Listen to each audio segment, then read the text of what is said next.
Dude, so Tiger Woods, you referenced it there for a second, Reid. Says, I feel like I'm going to play. He was holding court with the media like moments ago. Says he's going to make his final decision after playing 9 holes tomorrow. Says, right now, I feel like I'm going to play.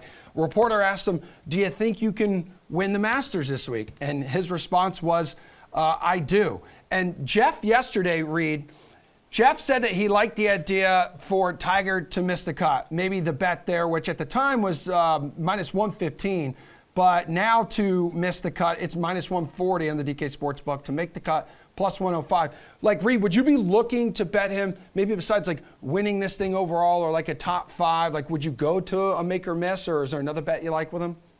I mean, it's fine to stay with the make or miss. It's pretty binary, right? I mean, it's fairly simple for a not so simple.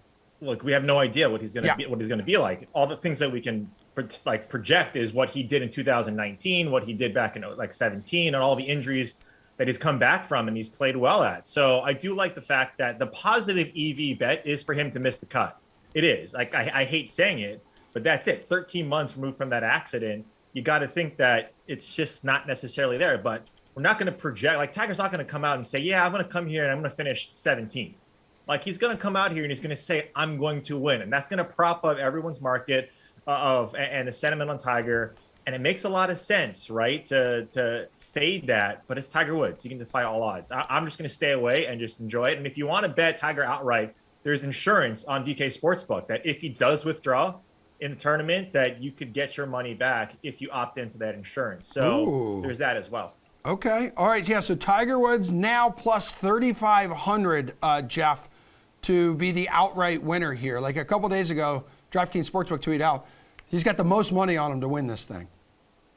Yeah, no, I mean, it's not shocking. This is Tiger moves the needle. I mean, this is what happens.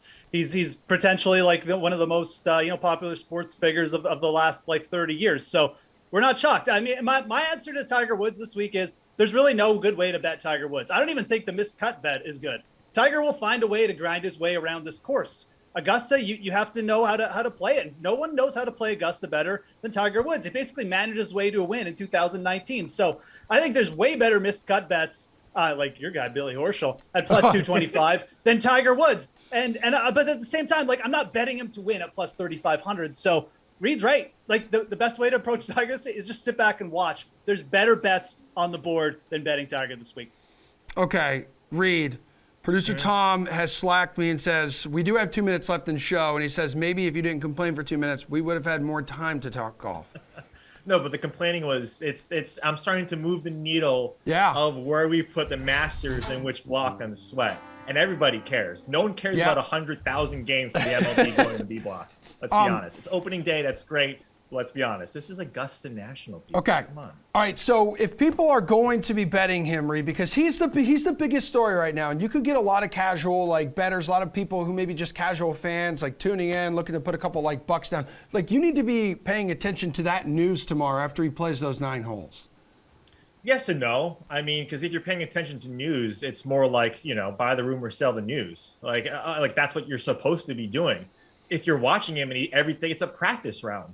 It's not going to tell us much. It's going to tell us that, okay, yes, I'm playing. And that's what we thought, a month ago or even a few weeks ago when everyone was tracking his jet coming up to Augusta.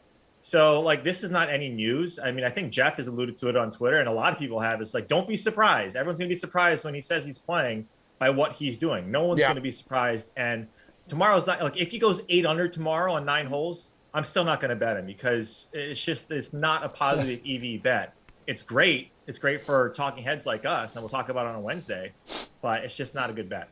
I mean, Geoff, we only have a few seconds left in the show. Those galleries yesterday were insane. The man doesn't move the needle. He is the needle.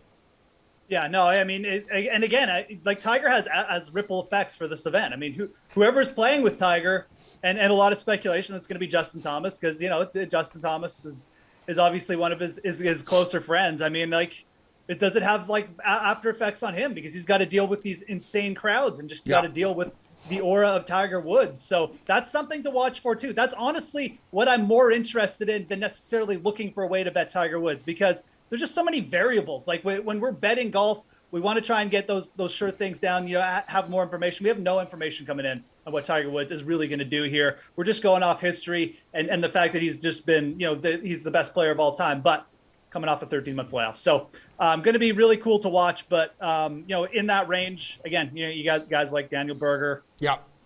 Big guys at bigger odds, Adam Scott. The list goes on, probably with better chances to win.